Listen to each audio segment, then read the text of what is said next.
Did you know that around 70% of infectious diseases that affect people start in animals, including wildlife and domestic animals like pigs and chickens?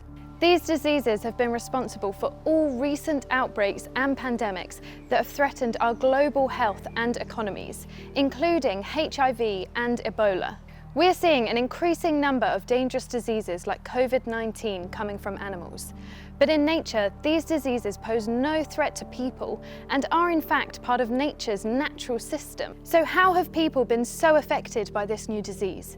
Well, when we overexploit nature, we disrupt the balance of that natural system, which then puts us at risk. So by destroying forests and natural habitats, taking wildlife out of their homes, intensively farming animals, and bringing people, livestock and wildlife into close contact, we create the perfect situation for these diseases to spread from animals to us. Another link to pandemics that may be a surprise is deforestation. But how are the two linked? In their natural habitat, diseases circulate harmlessly in wildlife populations. But when we chop down, burn and destroy the habitats that many wild animals call home, often to use the land for livestock and agriculture, we're putting ourselves at risk, and in some cases, it can be deadly. With nowhere left for these wild animals to go due to deforestation, they're forced into closer contact with each other, our farm animals and people. This means that natural diseases are now at risk of spreading between animals and to us. As we use up more land for agriculture to meet growing demands, we're moving closer and closer to wildlife habitats.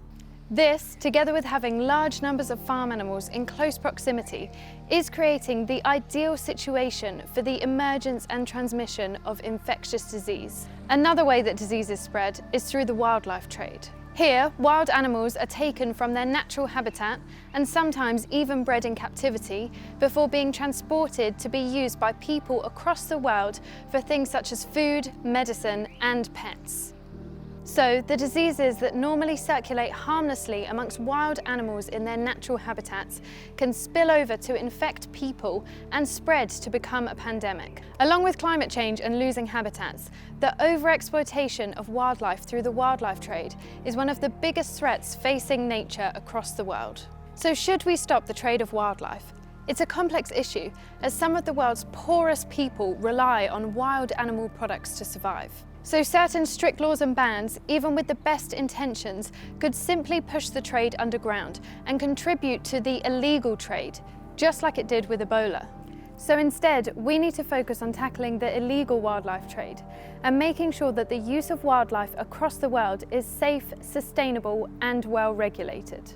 And by doing this, we can protect threatened species and their habitats, as well as helping to lower the risk of infectious diseases spreading. So what can we do to prevent future pandemics? We need a plan for our health and the health of our planet, because they are one and the same. We need to protect our forests and habitats, because every area lost increases the risk of a new pandemic. We need to build a more sustainable food system. So instead of continuing with intensive farming and expanding our farmlands into wild areas, we need to build a system that works in partnership with nature without creating a breeding ground for new viruses. And lastly, we need to tackle illegal wildlife trade and make sure that any interaction with wildlife across the world is safe, sustainable and well regulated. So it all comes down to protecting nature. If we can look after our planet and ensure that the balance is as it should be, we can reduce the risk of future pandemics. We need to be working in partnership with nature rather than against it. We really hope you found this video informative.